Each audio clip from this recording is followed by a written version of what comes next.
to the well. I'm your host, Syncopated Old Change, and this is my co-host, McDonaldtron. Guess what I've got? 2 turntables and a microphone?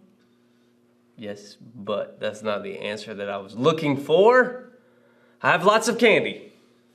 It's out on the tables for you to enjoy, and I have announcements. One specifically, on Sunday, November 13th, there will be a special viewing of The Insanity of God.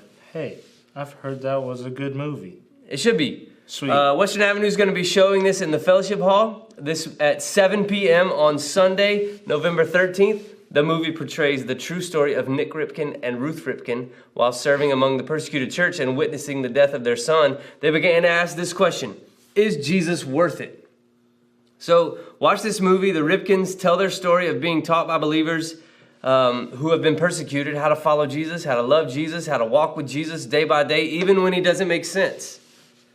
Please feel free to bring guests. There's going to be drinks and popcorn. It's all free. We'd love to see you there. Speaking of this movie, we have a trailer. A trailer. And no, I don't mean one that requires a hitch. 90% born in the church, raised in the church, saved in the church, married and buried in the church, will never share Jesus with another person.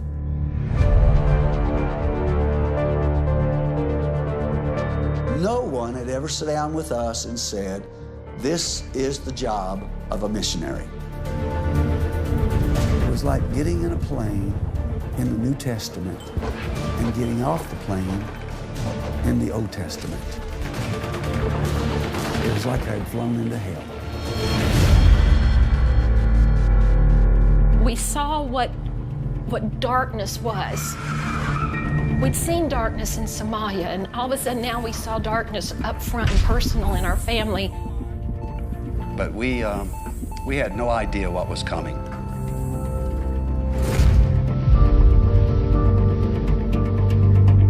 Out of the ashes of Somalia and after the death of our son, we were compelled to return to some of the toughest places in the world for the gospel. There was something we needed to know. Is Jesus worth it? There begins a pilgrimage of sitting at the feet of believers in persecution and ask them, teach us.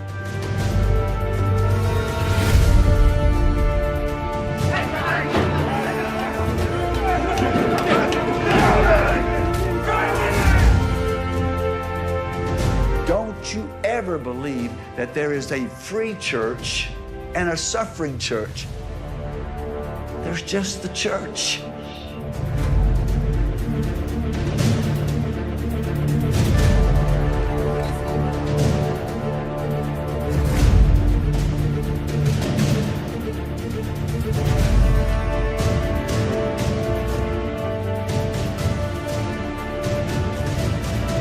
I went looking for tools from God. And what I found was the resurrected Christ himself.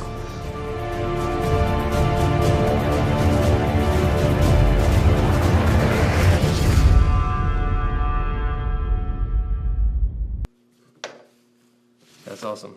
Be there. Oh, wait, this just in. Guy somebody has disappeared again. That stinks. Oh, well. Yeah. Maybe we should take it over to JC and see what's up with these monsters. I didn't like Guy Somebody anyway. Me neither. Take it away, JC!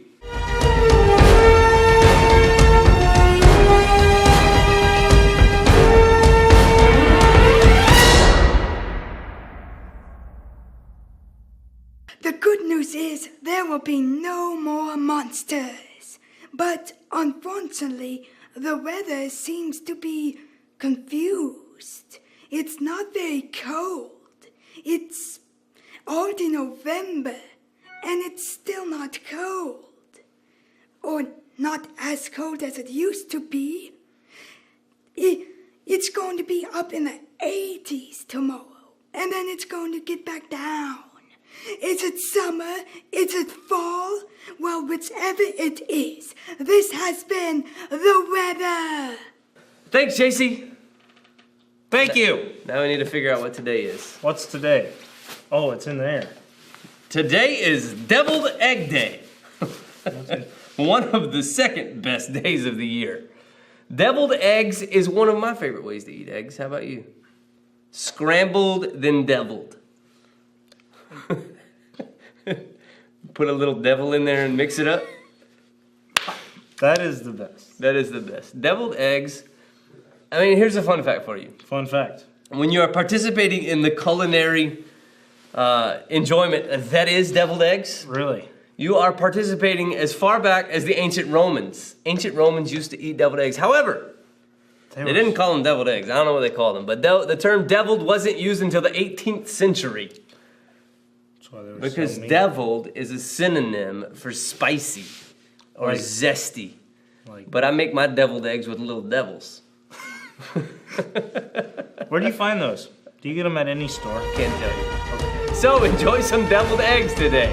Peace out, knuckleheads! Look, there's one right here. I'll like take you devil. home and put you in my eggs. Okay.